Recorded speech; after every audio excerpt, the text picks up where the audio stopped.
बुर्का voter को लेकर election commission पहुंची अब बीजेपी। दिल्ली बीजेपी ने इलेक्शन कमीशन को खत लिखा है। बुर्का वोटर्स की पहचान की मांग की गई है। फर्जी वोटिंग पर लगाम लगाने की मांग की गई है।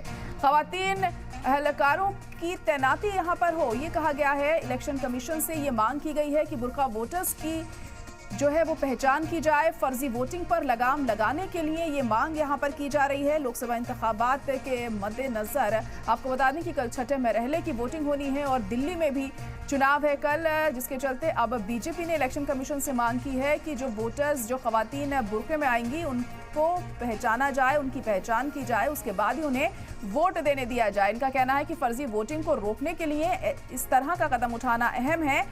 तो दिल्ली में बुर्के से को लेकर क्या बीजेपी डर गई है, जो इस तरह का सवाल यहां पर उठाया जा रहा है और ये कहा जा रहा है कि फर्जी वोटिंग को रोकने के लिए ये मांग की जा रही है। अब इलेक्शन कमीशन की तरफ से इसमें क्या कुछ कहा जाता है, ये देखना अहम होगा।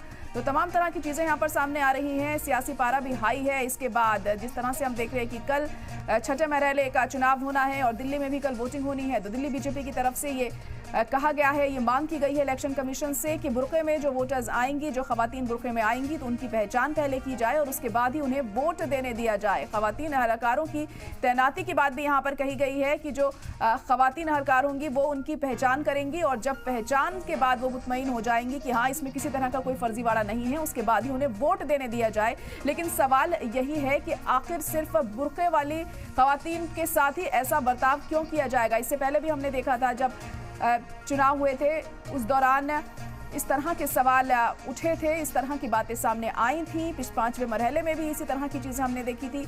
हालांकि तब मांग नहीं की गई थी और अब ये इलेक्शन कमीशन से मांग की गई है कि इस तरह से रोक लगाई जाए, क्योंकि बीजेपी का कहना है कि फर्जी वोटिंग पर रोक लगाने के लिए ये अहम हो जाता है कि जो बुर्का पहन के खवातीन आए तो उनकी पहले पहचान की जाए और उसके बाद उन्हें वोट देने के लिए अलाउ किया जाए। तो बयानबाजी का दौर भी लगातार जारी है। एक दूसरे पर टारगेट करने का सिलसिला भी हम देख रहे हैं, जो सियासी लीडर हैं वो कर रहे हैं। मजहब और खास तबके के खिलाफ भी लगातार बयानबाजी यहां पर दी जा रही है। तो लोकसभा इंतखाबात में इन दिनों सियासी पारा हाई है। बयानबाजी और एक दूसरे को टारगेट करते करते सियासी लीडरान अब मजहब और खास तबके के खिलाफ भी लगातार बयान दे रहे हैं। ऐसा ही एक और मामला सामने आया है। छठे मरहले की वोटिंग होनी है कल और इससे पहले बीजेपी बुर्का वोटर्स को लेकर बीजेपी ने इलेक्शन कमीशन का रुख कर लिया है। बीजेपी ने इलेक्शन कमीशन से शिकायत की है और फर्जी वोटर्स की पहचान करने के साथ बुर्के में मलबू वोटर्स के चेक करने की बात कही गई है। बीजेपी ने कहा है कि जांच होने के बाद ही वोटिंग की इजाजत मिलनी चाहिए। इससे कबल हैदराबाद में वोटिंग के दौरान बीजेपी उम्मीदवार माधवी लता ने बुर्का पहनी खवातीन वोटर्स के आईडी कार्ड चेक किए थे, जिस पर जमकर सियासी हंगामा भी हुआ था और उनके खिलाफ एफआईआर भी दर्ज की गई थी। अब एक बार फिर से बुर्के के मुद्दे पर सियासी पारा हाई हो गया है। वहीं इस मुद्दे पर एआईएमआईएम चीफ असदुद्दीन ओवैसी ने दिल्ली बीजेपी पर निशाना साधा है। ओवैसी ने कहा है कि तेलंगाना में पिछले दिनों हुए लोकसभा चुनाव के वोटिंग के दौरान बीजेपी उम्मीदवार ने मुस्लिम खवातीन की सरेआम बेइज्जती की और परेशान करने का काम किया। ओवैसी ने कहा कि हर चुनाव में बीजेपी कोई ना कोई बहाना ढूंढकर मुस्लिम खवातीन को परेशान करती है और निशाना बनाती है। असदुद्दीन ओवैसी ने आगे कहा है कि पर्दा नशीन औरतों को लेकर इलेक्शन कमीशन के साफ कवायद और ज़ाब्ते हैं, चाहे वो बुर्के में हो या घूंघट में हो या मास्क में। बिना तस्दीक और जांच पड़ताल के किसी को भी वोट देने नहीं दिया जाता है। तो फिर बीजेपी को ऐसी खास मांग करने की जरूरत क्यों पड़ी? ओवैसी ने बीजेपी पर हमला बोलते हुए कहा है कि बीजेपी का मकसद है कि बस मुस्लिम औरतों को निशाना बनाया जाए, उनको सताया जाए और उन्हें वोट देने में बाधा बनाई जाए। अब इलेक्शन कमीशन का क्या रुख रहता है बीजेपी की इस मांग के बाद, ये देखना यहाँ पर अहम होगा। लेकिन सवाल ये उठता है कि आखिर इस तरह की मांग की ही क्यों गई है, क्योंकि इससे पहले हमने देखा था हैदराबाद में भी जो बीजेपी कैंडिडेट थी माधवी लता, उनके जरिए खवातीन का बुर्का उठाकर पहचान की गई थी, जिसके बाद उन पर एफआईआर भी दर्ज हुई थी और ये मामला काफी तूल भी पकड़ा था। असदुद्दीन ओवैसी उनके मुखालफत में खड़े थे, वहां से उन्होंने भी तमाम सवाल उठाए थे इस पर और अब एक बार फिर से असदुद्दीन ओवैसी की तरफ से इस मुद्दे को लेकर बयान दिया गया है और उन्होंने साफ कहा है कि इस तरह की जो चीज़ें की जा रही हैं महज मुसलमान औरतों को परेशान करने के लिए की जा रही हैं। मुसलमान औरतों को निशाना बनाया जा रहा है, उन्हें सताया जाए और उन्हें वोट देने में परेशानी पैदा की जाए, ये उनकी तरफ से यहाँ पर कहा गया है। तो वहीं जो बयानबाजी का दौर है वो भी शुरू हो चुका है। लेकिन सवाल बार बार यही उठता है कि जब पहले से ही जो नियम और कायदे हैं तय हैं कि जब आप वोट देने जाते हैं तो पहचान के बाद ही आपको वोट दिया देने जाता है। जो तमाम ऑफिसर्स वहाँ पर मौजूद रहते हैं, जब आपकी पहचान कर लेते हैं, आपका आईडी प्रूफ चेक कर लेते हैं, उसके बाद ही आप वोट दे सकते हैं। तो फिर इस तरह की मांग का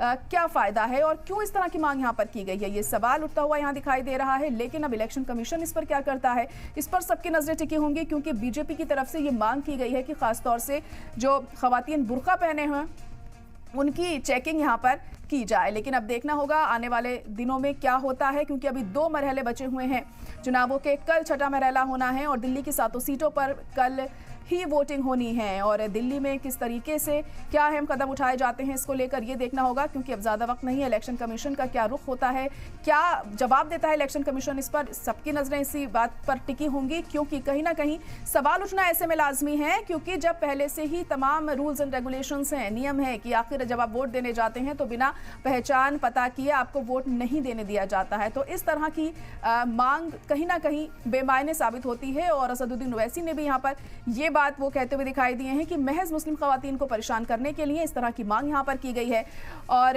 ताकि वो वोट ना दे पाए, उनके वोट देने में बाधा आए, ये उन्होंने कहा। वहीं इससे पहले हैदराबाद में भी हमने देखा था, जो बीजेपी कैंडिडेट थी माधवी लता, उन्होंने खवातीन का बुर्का उठाकर उनकी पहचान की थी, जिसके बाद ये मामला काफी गरमाया था। जमकर सियासत भी इस मुद्दे पर हुई थी। तो बयानबाजी और एक दूसरे को टारगेट करते करते सियासी लीडरान अब मजहब और खास तबके के खिलाफ लगातार बयानबाजी दे रहे हैं। और कोई पहला मसला नहीं है, इससे पहले भी हम लगातार देख रहे हैं, पहले मरहले के चुनाव के बाद से ही मजहब को लेकर जो बयानबाजी है वो बहुत ज़्यादा बढ़ती हुई अब दिखाई दे रही है। और अब ये छठा मरहला है कल, और इससे पहले इस तरह की मांग आखिर क्या इशारा कर रही है, इसको लेकर तमाम सवाल यहाँ पर उठ रहे हैं। आपको बता दें कि कल छठे मरहले की वोटिंग होनी है और बीजेपी बुर्का वोटर्स को लेकर बीजेपी ने इलेक्शन कमीशन का रुख कर लिया है।